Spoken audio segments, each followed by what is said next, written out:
Hello, ladies and gentlemen. This is William Heinman, your host, and you are at Just Force 911.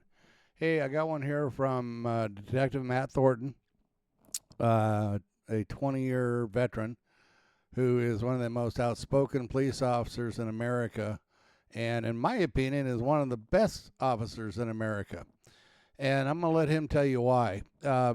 Subscribe to my channel, hit the bell icon, thumbs up or down, and leave a comment. Thank you guys for the comments, by the way. They've been great so far. I have a few haters, but hey, that's just the way it goes. You're always going to have that. Go over to Matt Thornton's site. Tell him I sent you guys over there and subscribe to him.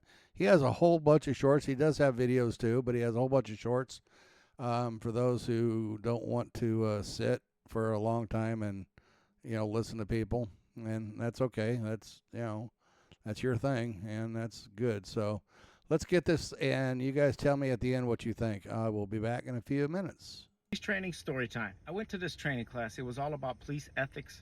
It was an 8-hour class. It focused on trying to bridge the gap and trying to understand public and police relationships in the context of putting yourself in the public shoes and how they perceive us and how to better that situation. Just a side note, the instructors in the class ended up using some of my videos for their future material, which was pretty cool. They were telling me that they were getting kickback from officers who didn't want to be in the class and that were forced to go there. They even told me a story that they had for the entire 8 hours. An officer turned his entire chair around and refused to look at the front of the class, refused to listen or engage in any way. Didn't want any part of making relationships better between the public and the police. Now, if you've been a part of this profession, you're a liar if you say that this attitude doesn't exist way too much within our walls. Now, the reason I talk about this stuff so much is because I want cops from the inside ostracizing this behavior and chasing attitudes like that out. It has no place in this culture and it needs to be eradicated.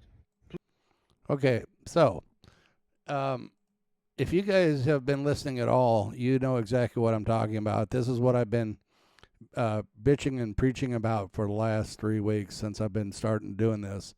Is this culture that they have where they have this big blue shield to protect them and the qualified immunity and that big thin blue thin line brotherhood. There's no room for it in today's society. You guys are public servants. Bad cops, you still think that you're sovereign citizens. I get that. But you're not. Okay, you're part of America. You're hired by us to take care of business, and we wish you'd start doing that. We need more police officers like Matt Thornton that will hold their oath of office. And when I say oath of office, the oath they took to the Constitution to defend from foreign and domestic. Just because you're a police officer does not give you any more rights than we have. Actually, you guys unfortunately have less rights because the rights we have as citizens, when you're at work, you don't have. You can't yell at a person that is cussing you out. You can't grab them by the throat. Well, let me rephrase that. Bad cops can, but in a good society, you can't do things like that. You have to be professional, courteous, and outstanding, because that's what your oath to office said you would do. Now, you don't, and that's fine, because that's what makes you a bad cop. But the good cops do. Ask Matt Thornton. And don't take my word for it. Talk to people who know, like Matt Thornton. Anyway, that's enough of my rambling on this one, guys. We'll talk to you on the next one. Subscribe to me and to Matt Thornton, please. Hit the bell icon so you know when we put up a new video. And give me a thumbs up, thumbs down, or a comment, or all the above.